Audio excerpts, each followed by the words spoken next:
So hello guys, this is Kumar Atul Jaiswal and you are watching our YouTube channel. So welcome to our another episode.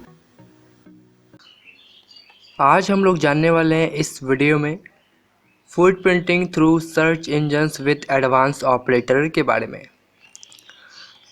Food printing through search engines, so attackers या hackers बहुत सारे search engine के through about a target के बारे में, जैसे कि technology platform, employ details, login pages, intranet portals etcetera जैसी बहुत सारी चीज़ें हैं जो सर्च इंजन के थ्रू अटैकर्स गेन करता है और सोशल इंजीनियरिंग करता है और अलग अलग टाइप्स के एडवांस सिस्टम अटैक्स करता है in search engine food printing के थ्रू। एंड यहाँ पर आज हम लोग बेसिकली प्रैक्टिकल भी देखेंगे। तो यहाँ पर finding company internal and external URL. तो बेसिकली इंटरनल एक्सटर्नल यूआरएल क्या होता है? तो इंटरनल यूआरएल मीन्स प्राइवेट और रेस्ट्रिक्टेड, और एक्सटर्नल यूआरएल मीन्स पब्लिकली जो होता है, जो आप नॉर्मली सर्व करते हैं, ब्राउज करते हैं, लाइक microsoft.com, ये एक्सटर्नल यूआरएल हो गया। तो यहाँ पर जानते हैं सबसे पहले इंटरनल यूआरएल क्या होता है। इसे हम लोग प्राइवेट या रेस्ट्रिक्टेड भी बोल सकते हैं। तो बेसिकली इंटरनल वेबसाइट, इसे हम लोग इंट्रा नेट के नाम से भी जानते हैं। तो बेसिकली जो इंटरनल वेबसाइट होता है, लाइक किसी भी कंपनी का इंटरनल वेबसाइट के थ्रू ये कह सकते हैं बहुत ही ग्रेट एडवांटेज है एक फूड प्रिंटिंग करने का। और ये जो वेबसाइट होते हैं बेसिकली डिज़ाइन किया गया है इस तरीके से कि उस कंपनी के, लाइक XYZ की कंपनी है और उसके अंदर जो इंटरनल वेबसाइट है उस वेबसाइट को इस तरीके से डिज़ाइन किया गया है कि एक एम्प्लॉय दूसरे एम्प्लॉय को उस इंटरनल वेबसाइट के थ्रू इंफॉर्मेशन एंड फाइल्स को ट्रांसफ़र कर सकता है with in a computer system. यानी कि उस कंपनी के जो कंप्यूटर सिस्टम है उसमें वो लोग इंटरनल वेबसाइट का यूज करके इंफॉर्मेशन को शेयर कर सकते हैं, फाइल ट्रांसफ़र कर सकते हैं एक एम्प्लॉय से दूसरे एम्प्लॉय तक। और बेसिकली इंटरनल वेबसाइट का या इंटरनेट वेबसाइट का कुछ यूआरएल यहाँ पर मैं आप लोगों को शो कर रहा हूँ, जैसे कि https products.office.com, support.microsoft.com, office.microsoft.com, search.microsoft.com, update.microsoft.com, technet etcetera. तो यहाँ पर ऐसा नहीं है कि यहाँ पर जैसे आप देख रहे हैं यहाँ पर बेसिकली support.microsoft.com। तो बेसिकली अगर मैं मेन डोमेन की बात करूँ तो लाइक होता है microsoft.com। तो यहाँ पर जैसे देखेंगे ये हो गया हमारा microsoft.com मेन डोमेन। इसके अंदर आता है सब डोमेन, जैसे कि आप यहाँ पर देख रहे हैं search.microsoft.com। तो ऐसा नहीं है कि ये जो सब डोमेन होता है वो इंटरनल यूआरएल होता है, ऐसा नहीं है। यहाँ पर मैं आपको बताऊँगा किस तरीके से आप किसी वेबसाइट का internal and external URL check कर सकते हैं। तो यहाँ पर एक्सटर्नल यूआरएल क्या होता है?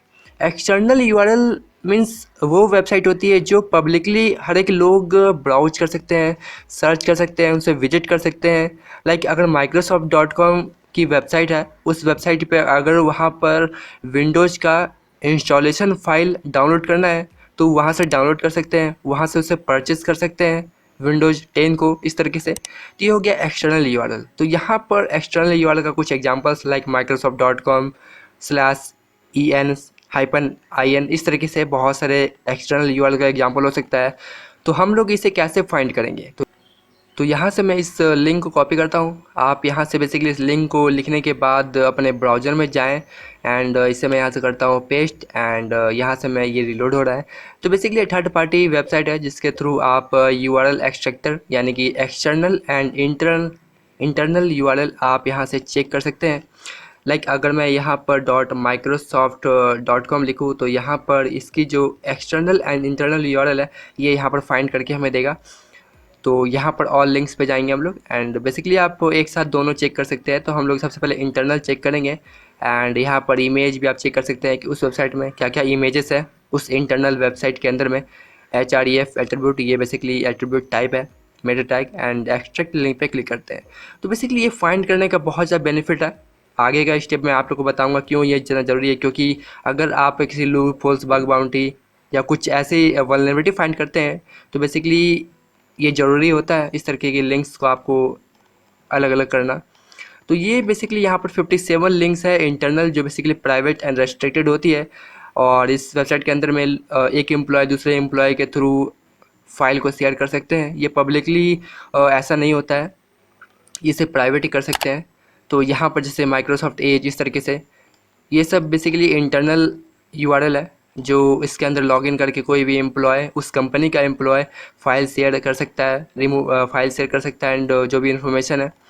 तो ये सब बेसिकली 57 जो इंटरनल यूआरएल है। तो यहाँ पर मैं करता हूँ अब एक्सटर्नल यूआरएल, एंड यहाँ पर मैं करूँगा एक्सट्रैक्ट लिंक पे क्लिक।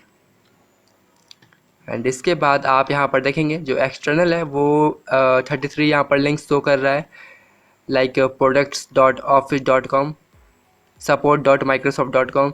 और बेसिकली जैसे कि मैंने बताया, ऐसा नहीं है। अगर यहाँ पर आप देखेंगे, यहाँ पर बेसिकली सब डोमेन है, क्योंकि डोमेन के पहले जो नेम आता है सपोर्ट डॉट, ये बेसिकली सब डोमेन होता है। और ज़रूरी नहीं है कि जो सब डोमेन होता है वो इंटरनल यूआरएल ही होगा। तो इस तरीके के यहाँ पर एक्सटर्नल एंड इंटरनल यूआरएल आप फाइंड कर सकते हैं। जैसे कि आप यहाँ पर देख रहे हैं, ये बेसिकली एक्सटर्नल यूआरएल है, मेटाटैग्स 10, एंड इसके अंदर जो इमेजेस है वो यहाँ पर शो कर रही है 26, जैसे कि आप यहाँ पर देख रहे हैं। तो लाइक एक्सटर्नल या इंटरनल यूआरएल को करने का फाइंड ये होता है कि इसके अंदर लाइक अगर मैं बात करूँ इस यूआरएल का, ये बेसिकली सब डोमेन है। तो यहाँ से मैं इस डोमेन को कॉपी करूँगा, एंड इसके बाद आप चाहें तो इसका आईपी एड्रेस निकालने के बाद आप उसमें पॉर्ट स्कैन कर सकते हैं कि कौन कौन से पॉर्ट ओपन है। उसके बाद उसमें वल्नरेबिलिटी चेक होगी। तो इस तरीके का आगे का स्टेप होता है। तो ये बेसिकली फुटप्रिंटिंग का बेसिक सा नॉलेज है जो आपको गेनिंग करना ही करना है। सो आज हम लोगों ने जाना किस तरीके से आप footprinting through search engines and with advance operator यहाँ पर इस्तेमाल कर सकते हैं। So guys, thank you so much and see you again in next video.